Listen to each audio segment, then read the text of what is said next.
And here I thought Zenitsu was the kinky one. Shonen Ouji, here to dig deeper into your favorite anime and manga, and for this review of Demon Slayer, I have to explain why Kanao has the best tragic backstory. So, just as a brief recap, we learn that Kanao, and I'm butchering her name, we find out that she grew up in poverty and was sold off by her parents and then was rescued by Shinobu and her sister. Now, I just have to say, I liked this flashback probably a million times better than Shinobu's flashback in the last episode. Now, I will admit, I've let my guard down and I don't mind Shinobu. I'm going to give her a 10th chance, I think this is now. But back to Kanao. I really like her backstory because with all the other characters, they've all been very emotional and they've given us a look inside the character, and this one did that too, but it wasn't so in your face. Like, again, just to use Shinobu as an example, it's, oh, my sister died, it's so tragic, oh, the burden that I carry. And Kanao's just like, yeah, I had a crappy childhood, whatever. Like, she seems to have it under control. At least she gives off that impression. So, while Kanao, personally, I thought seemed like a boring character, she's probably one of my favorite characters now because she had such a crappy childhood and you never would have guessed from the way she just walks around smiling all the time. Also, the whole thing with her using the coin to make decisions, I just know that that's going to be a really cool thing in a fight where she's fighting a demon and she's going to have this cool line where she flips the coin and she's like, oh, I guess I have to kill you. That's what the coin said. So I really like this whole coin flipping thing. But the fact that she doesn't talk because she never had the reason to talk because her parents never acknowledged her, yada, yada, yada. It kind of reminds me, if you watch One Piece, it reminds me of Koala and how she grew up.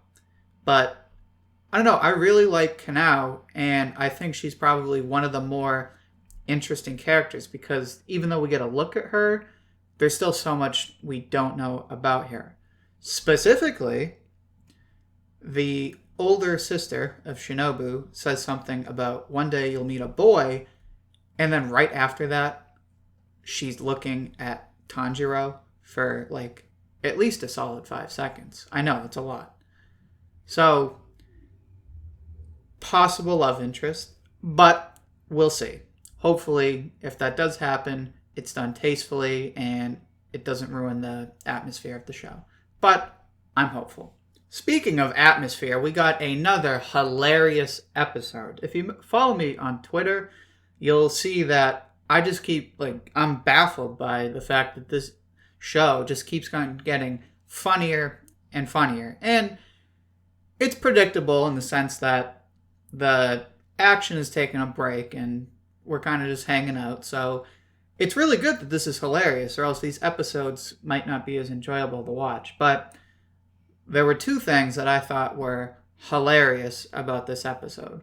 The first was with Shinobu when she's trying to get Zenitsu and Inosuke to, stop being so lazy and do their training so they can catch up to Tanjiro. And she plays these kids so well. It was hilarious to watch. She calls out Inosuke and just talks down to him so bad. And is like, well, it's okay. If you can't do it, you can't do it. It's not your fault. And it pisses him off. And he's like, oh, of course I can do it. So I love that. And then I also loved the fact that she knew how to play with Zenitsu. Palm of her hands is like, oh, I'm your cheerleader. You can do it. And he's like, it was just so funny. And I'm glad that they're not depressed anymore. And the best boy trio is back. They're in the zone and they're doing their training. And I just love seeing them back being happy.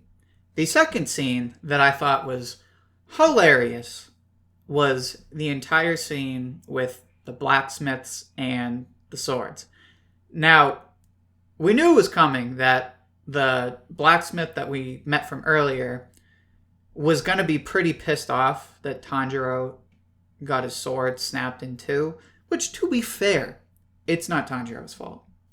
But props to the blacksmith that Tanjiro was able to do a heck of a lot with just the hilt. But anyway, it was funny to see their interaction. But by far, arguably the number one funniest scene in the entire first season. Screw what I said about Zenitsu and all that last episode. By far, the funniest scene was when Inosuke gets his two new swords and the blacksmith's partner or assistant is like, "Oh, I'm not really used to doing two swords. I hope you like it. I worked really hard on it." And Inosuke is like, "Yeah, this is a big enough rock." And he just puts holes in the whole thing. It was so funny. Like, even now I'm laughing. Like, I literally died laughing when I saw this. Because, first of all, how ridiculous is it that he just put holes in it with a rock? And second of all, he did it right in front of the two of them. Like, this assistant was just, like, presented as the calm-minded one. And then you see him totally flip out and, like, 2 seconds away from killing Inosuke. And it was like beating in a new baseball glove. He put the holes in that sword and he was like, this is so much better. So this was just so funny to watch, and it really shows why Inosuke and all the other characters are some of the best characters in anime. Now, one last thing I want to mention that I think is very, very important is when Tanjiro is talking with Shinobu about the fire dance. Now, we learned from Shinobu that there technically is and isn't fire breathing. She explained to him it's something like there's flame breathing, but there's not fire breathing. We're not so sure how exactly it works. And she points us in the direction of Rengoku, who conveniently happens to be away when this gets brought up. But I think it's really interesting that there was emphasis on the, like, how you identify it, which to me suggests that either they're hiding something about the fire dance and fire breathing, or they truly don't know, and there's something about it that they need to find out. Possibly something demon related. So, while I don't think we could, but I don't think we're going to find out about it in the next episode, we'll see. We could see one of my favorite Hashira, Rengoku. Although, manga readers, you guys are the worst. I've been doing a very good job of not being spoiled, and you make it very hard. Especially with that train scene. You mentioned trains so many times. So, I'm not going to get spoiled. I can't wait to see what happens with fire breathing. And that is going to do it for this review. If you enjoyed what I had to say, make sure you like the video. If you'd like to see my other videos or future videos, make sure you subscribe to my channel. Reach out to me on Twitter so I can hear more of your thoughts or comment on this video. Thank you for listening, and I hope to hear from you soon.